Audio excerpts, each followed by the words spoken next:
नमस्कार मंडळी, आज मी एका वेगळ्याच विषयावर बोलणार आहे. आज एका मित्राने हे फोटोज पाठवले फेसबुकवर.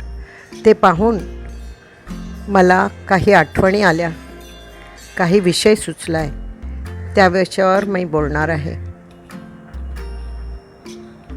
आम्ही चित्रापूर सारस्वत ब्राह्मण, पूर्वजांपासून चालून आलेली आमची चित्रापूर सारस्वत गुरु परंपरा.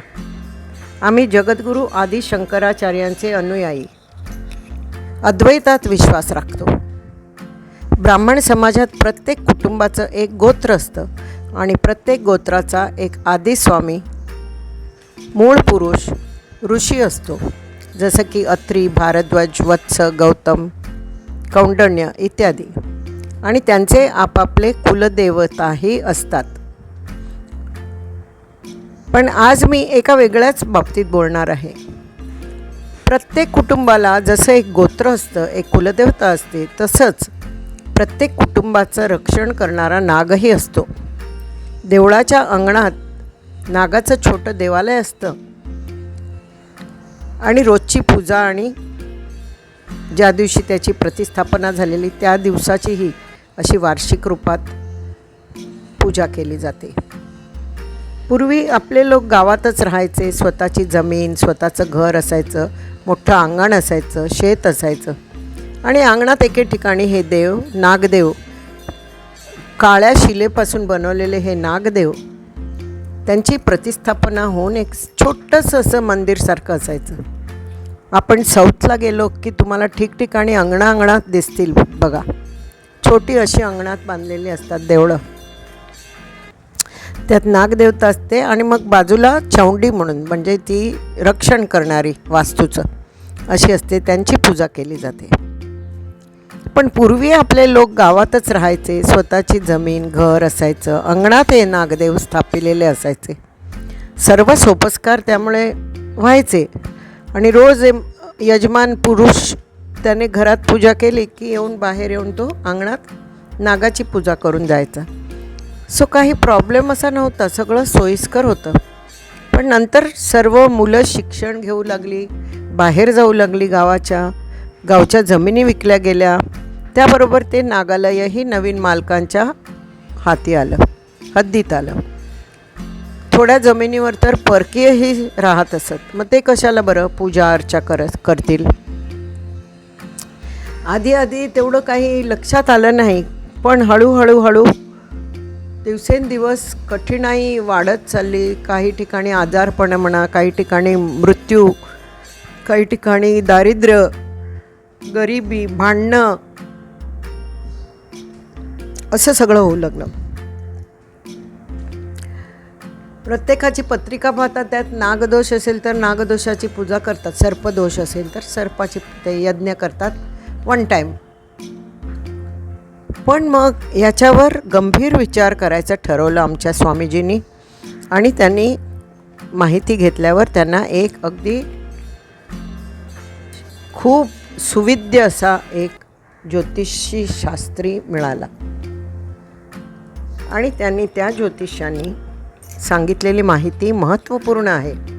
ते म्हणाले, नागदोषाचा फटका हा बहुतांशी 5व्या पिढीपासून सुरू होतो. आधी 4 पिढ्या कळत नाही नागदोष आहे असं. कारण पूर्वी शेतात राहायचे, नाग साप सगळे दिसायचे, त्यांना थोडेच सोडायचे, मारायचे ना, तो दोष होतो.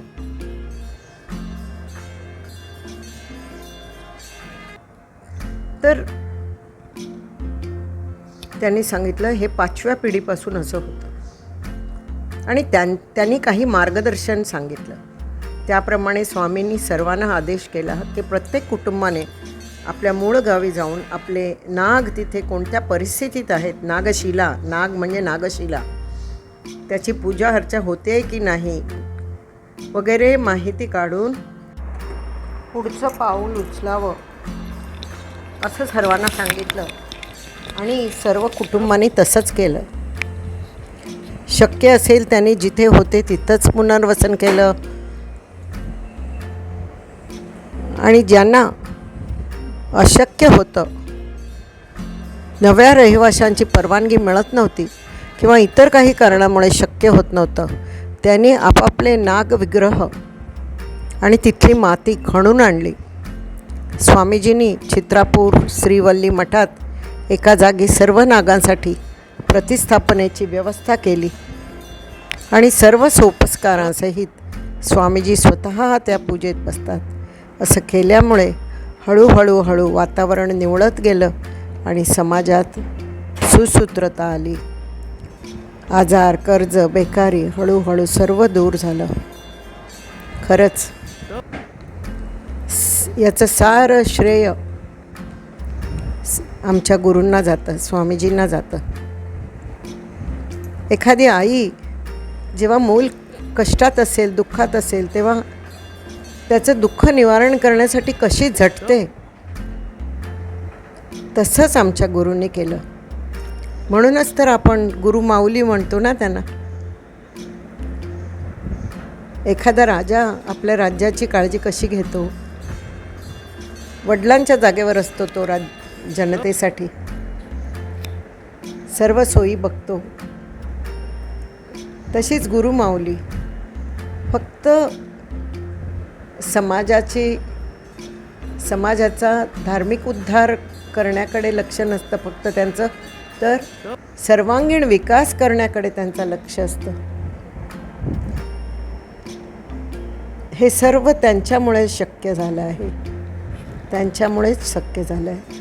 खरंच अगदी खऱ्या अर्थाने आमचे हे 11वे गुरु, सर्वच गुरु तसे होते. आता 11वे गुरु आहेत परमपूज्य सद्योजात शंकराश्रम स्वामीजी. यांनी समाजात सुधारणा करायच्या, समाजाला सुखी ठेवायच्या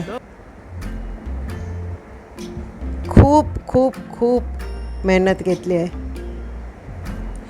अशा गुरु माऊलींना आमचे शतशः प्रणाम.